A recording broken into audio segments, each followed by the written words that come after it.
और ये बहुत जल्दी होने वाला है। मैं शिक्षक हूं, मैं इस चीज को जान सकता हूँ। कैसे शिक्षा से नौकरियां खत्म की जा रही हैं वो मुझे पता है। विद्यालयों को खत्म करने के लिए पहले उनको कंपोजिट किया गया, यानी कि दो विद्यालय हैं तो उनको एक साथ मिला दिया गया, वहां से कई सारे पद खत्म हो गए, स्कूल खत्म हो गए। एचएम जो हेडमास्टर का पद होता था वो खत्म कर दिया गया। उसमें एक शर्त लगा दी कि अगर जूनियर में 100 बच्चे हैं तो वहाँ हेडमास्टर होगा, अन्यथा उसकी कोई आवश्यकता नहीं है। अगर प्राइमरी में 150 बच्चे हैं तो हेडमास्टर होगा, अन्यथा उसकी कोई जरूरत नहीं है। तो वो पद भी गया। सबसे भयावह स्थिति ये है कि टेट टेट अनिवार्य कर दिया।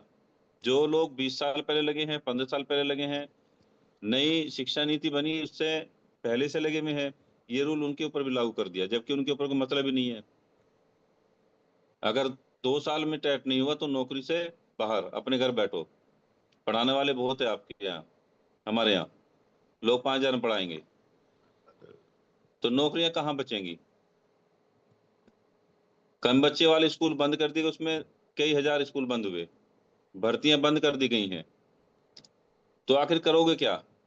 मैं शिक्षक हूं, अपने बच्चे को शिक्षक नहीं बना सकता मैं। मैंने तो उससे कह दिया भैया अपना रोजगार देखो कुछ ना कुछ, तभी काम चलेगा। नौकरियां खत्म है, अगर हम नौकरियों के चक्कर में रहेंगे तो भूखे मरोगे। हमारी पूरी नहीं हो सकती बिल्कुल भी। ये चिंता मैं इसलिए जाहिर कर रहा हूं, ये स्थिति इसलिए मैं बता रहा हूं क्योंकि ऐसा है। और अगर हम अब भी नहीं चेत पाए, और अगर हम अब भी नहीं समझ पाए, अभी भी हो सकता है इसका इलाज। अगर हम तेजी से इकट्ठा होते हैं तो ये स्थिति हमें दोबारा मिल सकती है। हम उसी अवस्था में पहुंच सकते हैं जहां से हमें बाबा साहब ने उठाया था, इस लायक बनाया। तो उसके लिए हमें इकट्ठा होना पड़ेगा। इकट्ठा होने के लिए हमारे जितने भी महापुरुष हैं, क्योंकि हम बड़े बेवकूफ लोग हैं, हम अपने महापुरुषों की बात करते हैं लेकिन महापुरुषों को कोई नहीं मानता। अगर किसी को बुरा लगे तो मैं क्षमा चाहूंगा।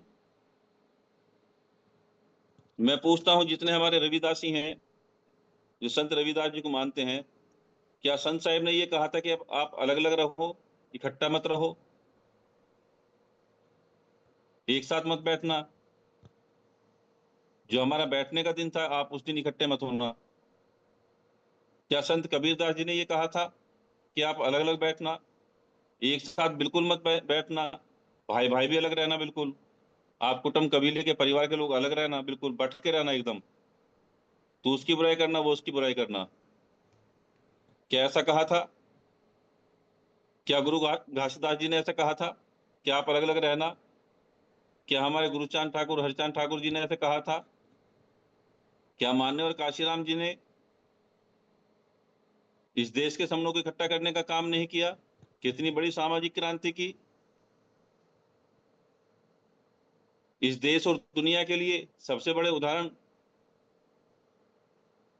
बाबा साहब भीमराव अंबेडकर जी। क्या इससे ज्यादा कुछ और हो सकता है?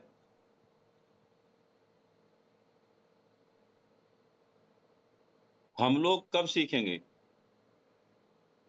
हम लोग कब चेतेंगे?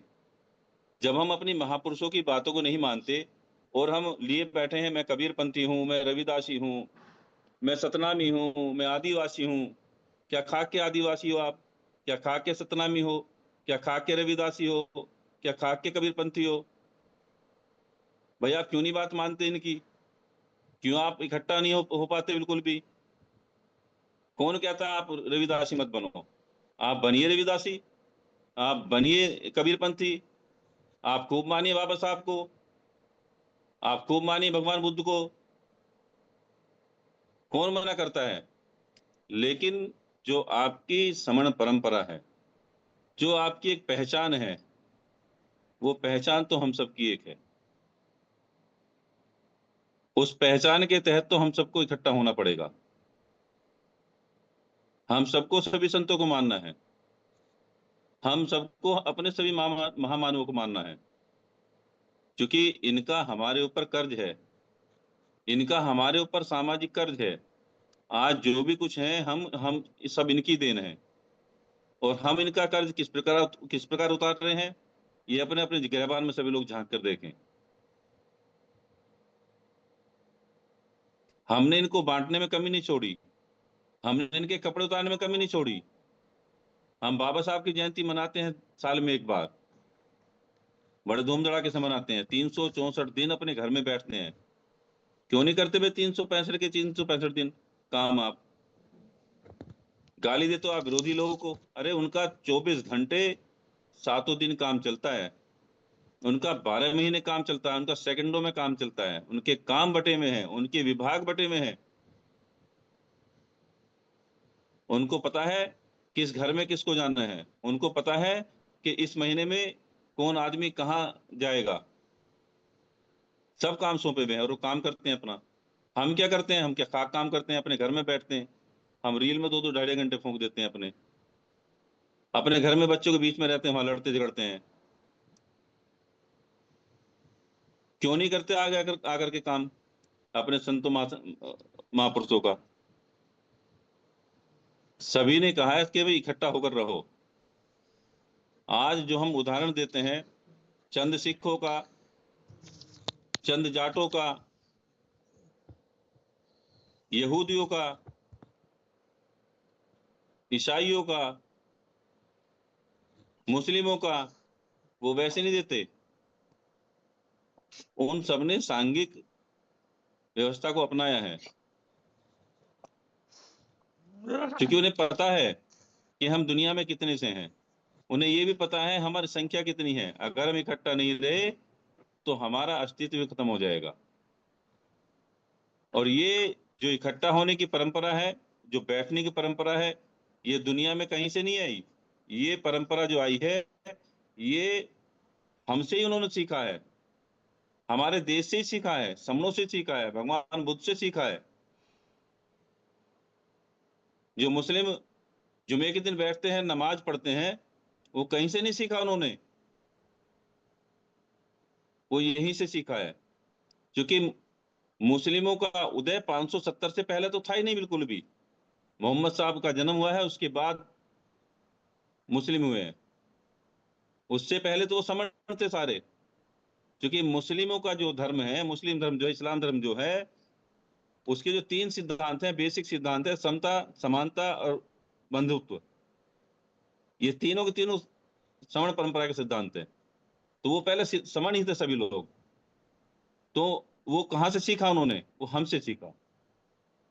ईसाइयों ने हमसे सीखा संडे के दिन बैठना, सिखों ने हमसे सीखा, चूंकि सिख भाई हमारी थे, और हमने अपनी परंपरा को छोड़ दिया। जो शनिवार के दिन हमारे बैठने की थी, सन्निपात बहुल करते थे, सन्निकट आते थे, पास पास बैठते थे, पूरा घर बैठता था, पूरा कुटुंब बैठता था, पूरा समुदाय बैठता था, मिलजुल कर शादियां करते थे, मिलजुल कर तीज त्योहार मनाते थे। आज कोई किसी के घर जाने के लिए तैयार नहीं है, भाई भाई के घर जाने के लिए तैयार नहीं है। कब इकट्ठा हो गए आप पहले घर में इकट्ठा होइए, उसके बाद मोहल्ले में इकट्ठा होइए, उसके बाद अपने शहर में इकट्ठा होइए, और उसके बाद देश की बात करिए। क्योंकि हमें शुरुआत करनी है अपने घर से, शुरुआत करनी है हमें अपने नगर से, शुरुआत करनी है हमें अपने मोहल्ले से। जब हम अपने घर से इकट्ठा होंगे, तब हम पड़ोसी को बता सकते हैं कि हम इकट्ठा हैं भाई। अगर हम मोहल्ले में इकट्ठा होंगे, तो हम पूरे नगर में ये बता सकते हैं कि हाँ, वो मोहल्ला इकट्ठा है। अगर वहां कुछ होगा तो सारे इकट्ठा होकर आएंगे। तो ये काम हमें शुरू करना सन्निपात बहुल के अनुसार। अगर हम इकट्ठा नहीं हुए, आज हमारे कितने प्रचारक हैं, 70 साल में कितने प्रचारक बनाए?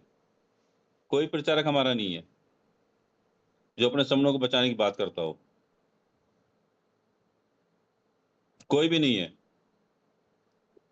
मुस्लिमों में लोग जमात के लिए जाते हैं, जमात के लिए।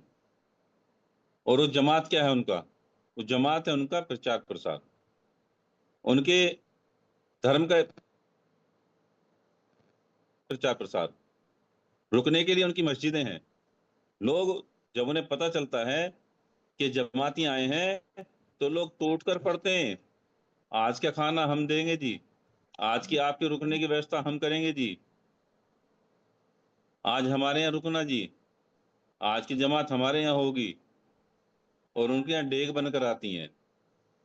अगर हमारे किसी समण के यहाँ कोई समण पहुंच जाए ना तो बहाने बनाता है 10, नहीं जी मैं तो बाहर हूँ भाई साहब, आज तो मिलूंगा ही नहीं बिल्कुल भी। तो ऐसे हमारा प्रचार प्रसार होने वाला नहीं है। हमें अपनी पुरानी परंपरा में आना होगा, इस समण परंपरा को पहचानना होगा, क्योंकि समण परंपरा हमारी पुरातन परंपरा है, दुनिया में सबसे पहली परंपरा है इकट्ठा रहने की। क्योंकि जो समण शब्द है ये खुद ही गुणवाचक है, ये बताता है कि भाई हम कैसे थे। वही बाबा साहब ने नाम दिया संविधान, सम विधान, सबके लिए समान विधान, यानी कि समान नियमों का बंडल। वो दर्शाता है कि सबके लिए समान है, इसमें किसी के लिए कोई छोट बड़ाई नहीं है, किसी के लिए ऊंच नीच नहीं है, किसी के लिए पक्षपात नहीं है, ये पूरे देश के लिए समान है। इसलिए उसका नाम संविधान रखा। और वो इसलिए रखा क्योंकि हमारी जो समण परंपरा है वो हमारी समण परंपरा समता समानता को बताती है कि हम किसी के साथ भी ऊंच नीच का व्यवहार नहीं करते, हम किसी के साथ भी गलत व्यवहार नहीं करते। इसलिए 5 साल हो चुके हैं, और 5 साल में अगर हम अब भी सोच विचार रहे हैं कि भाई हम इकट्ठा होंगे या नहीं होंगे, हम क्यों होंगे, तो वो सब दिमाग से निकालना पड़ेगा, हमें बहुत तेजी से काम करना पड़ेगा। इसके लिए जितने हमारे अच्छे कार्यकर्ता हैं, अच्छे काम करने वाले हैं, उन सबको अपने अपने गोल बनाने चाहिए, एक उद्देश्य, एक टारगेट फिक्स करना चाहिए कि मुझे अपने शहर में, अपने मोहल्ले में इतने दिन में इतने लोग जोड़ने हैं। जब तक टारगेट फिक्स नहीं करोगे तब तक काम चलने वाला नहीं है। मुझे हर सप्ताह सन्निपात बहुल करना ही करना है अपने यहाँ, या शहर में कहीं भी एक जगह करना है, वहां लोगों को बुलाना है।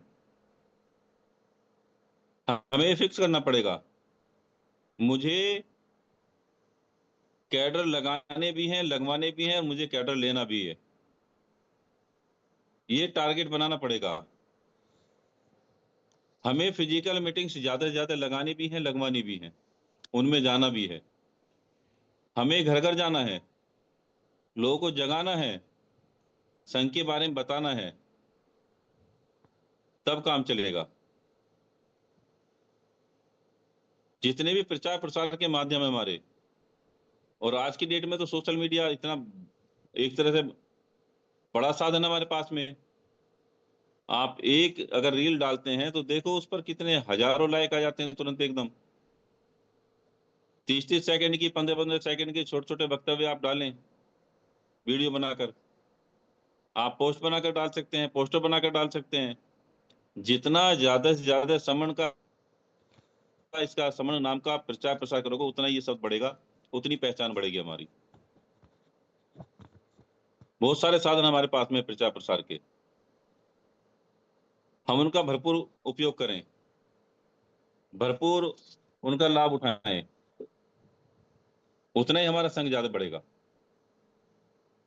समय ज्यादा बढ़ता जा रहा है, मैं एंड करूंगा अभी क्योंकि 9:30 बज चुके हैं।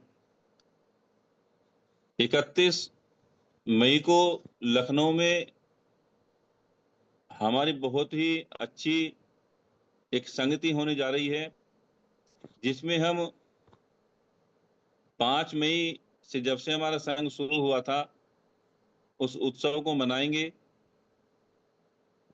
और उसके बहाने हमको बैठने का मौका मिलेगा। और उस मीटिंग में हम सबको आना भी चाहिए, क्योंकि वहां बहुत कुछ सीखने को मिलने वाला है, बहुत कुछ जानने के लिए मिलने वाला है। हम जितने लोग अभी हैं, हम सारे के सारे एक साथ जब बैठेंगे एक दूसरे रूबरू रूबरू होंगे, मिलेंगे, जानेंगे एक दूसरे को, हम आगे कैसे बढ़ेंगे, कैसे अपने अपने काम फिक्स करेंगे, कैसे कैसे हम जिम्मेदारी लेंगे, वो वहां बैठकर होगा। इसलिए जितने हमारे जिम्मेदार साथी हैं वो सभी वहां पहुंचे। दूसरा एक और मैं निवेदन करना चाहूंगा, काम चाहे छोटा है चाहे बड़ा है, संघ का काम है, आहुति देने का काम है, पे बैक टू सोसाइटी करने का काम है। तो हमें अपनी इस बंद मुट्ठी से जो भी हम कर सकते हैं वो संघ के लिए करना चाहिए। वहां दान के रूप में जो खाने का खर्चा है, जो खाना है, उसमें हमारे कई सारे संगी आगे आए हैं और आगे आकर उन्होंने अब खाने में सहयोग किया है।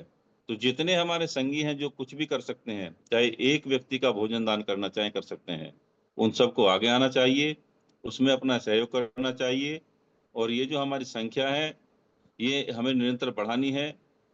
तो सभी लोग इस प्रयास में लगें कि हमें ये संख्या अपनी फिजिकल रूप से भी और पोर्टल पर भी डेली बढ़ानी है। डेली एक एक व्यक्ति को भी हम बढ़ाएंगे, जोड़ेंगे, तो हमारी संख्या निरंतर बढ़ती जाएगी। और जितने भी हमारे राज्य हैं उनमें अब हम संख्या लगाने का भी काम करेंगे, क्योंकि अभी गर्मी पड़ रही है।